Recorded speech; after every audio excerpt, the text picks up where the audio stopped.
Hello, I hope you and your family are staying safe and healthy wherever you are. I heard that today is World Forgiveness Day, and I was really, excited to do this very quick video message. One, of course, I'm glad that there is a World Forgiveness Day. Like a whole day dedicated to forgiveness across the world. I think we could not have asked for something better at this point in time. We absolutely need it. Second of all, forgiveness has played a very important role in my life, especially in the last couple of years, where it has, one, helped me stay sane. Two, it has helped me wade through some really difficult situations a little bit more easily. Three, it has helped me be more accepting of difficult people in my life a little bit more effortlessly, right? And four, and I think this is the most important and an incentive that I hadn't expected when I started practicing forgiveness, but it came to me nevertheless, is how quickly it takes you from a place of turmoil to a place of pure joy, peace and stillness, and something that you have created this. You have the ability to create this for yourself. I think that was the biggest incentive for me. Something that I stumbled upon literally once I started practicing forgiveness.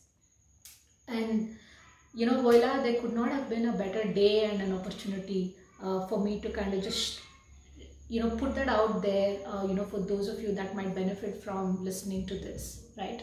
And I really hope that this is a great day to kind of get started, at least thinking, about practicing forgiveness. It is most certainly a part of my daily routine. It is most certainly a part of my thought process. It's become as natural as breathing for me. Sometimes I'm successful at it and sometimes I'm not. I'm going to be very upfront about that. But at least it becomes very natural, to kind of consider forgiveness in instances. So let's break this down a little bit, right? Let's look at what is forgiveness.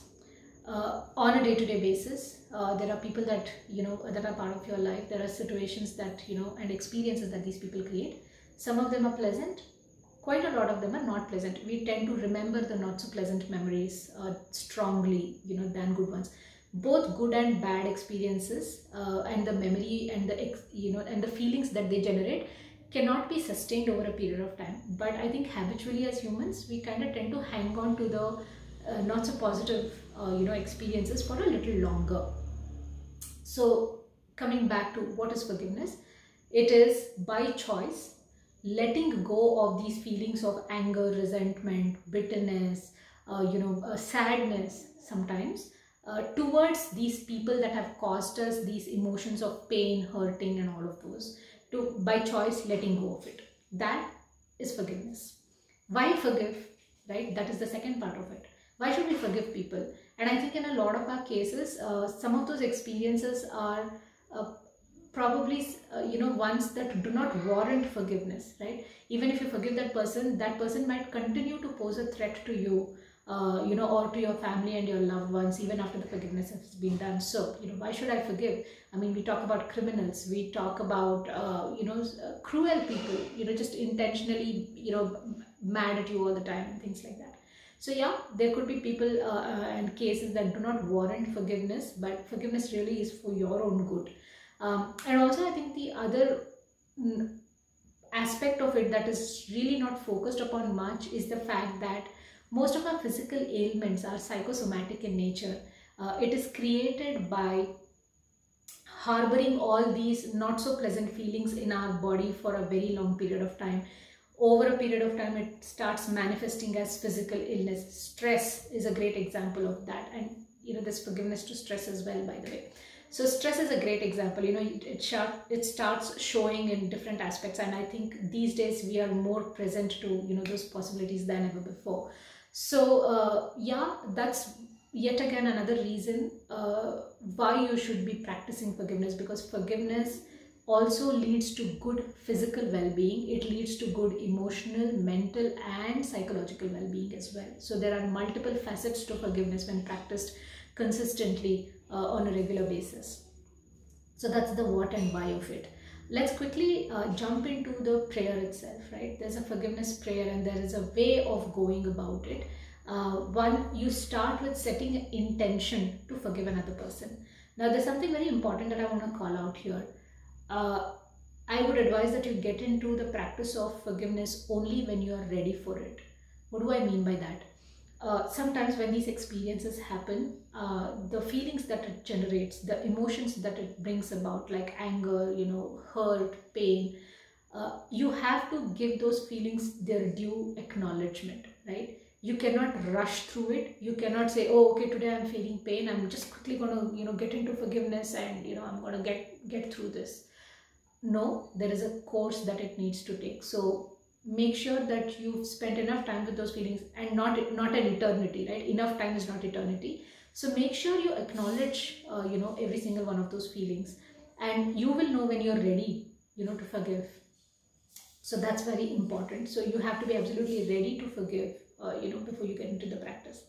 So let's now look at the prayer itself, right? There are some very important aspects to the prayer. The one that I practice is the knowledge that I got from my mentors through the teachings of Grandmaster Choa Kok Sui, who is the founder of Pranic Healing. It's a wonderful energy healing modality. So it is through his teachings and through conversations with my mentors at the Pranic Healing Foundation that I have devised a good part of it is from there, and then I have added a few elements of my own to that prayer. But that's one. Ho'oponopo is another very powerful and very popular forgiveness prayer. I think it has its origins in Hawaii, and most of the law of attraction practitioners and manifestation gurus vouch for the power of and the magic that Ho'oponopo prayer creates. So you can go on Google and kind of read up about each one of these prayers. I don't know if the Pranic Healing Foundation forgiveness prayer will be available, but Ho'oponopo surely is. There are just two important aspects to a forgiveness prayer. One is to acknowledge that all of these people that are causing these unpleasant emotions and unpleasant experiences for us are bringing about lessons. It is to look beyond the obvious.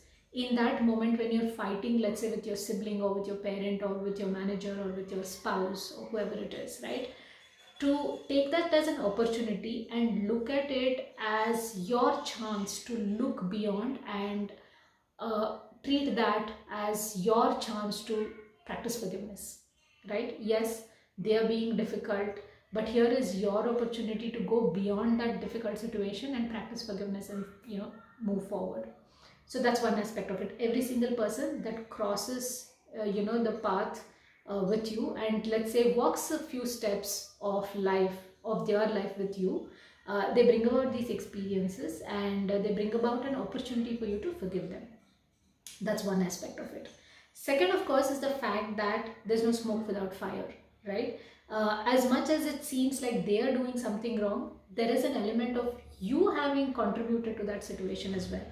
So when you do forgiveness, not only do you forgive the other person, you also ask for forgiveness for yourself, right?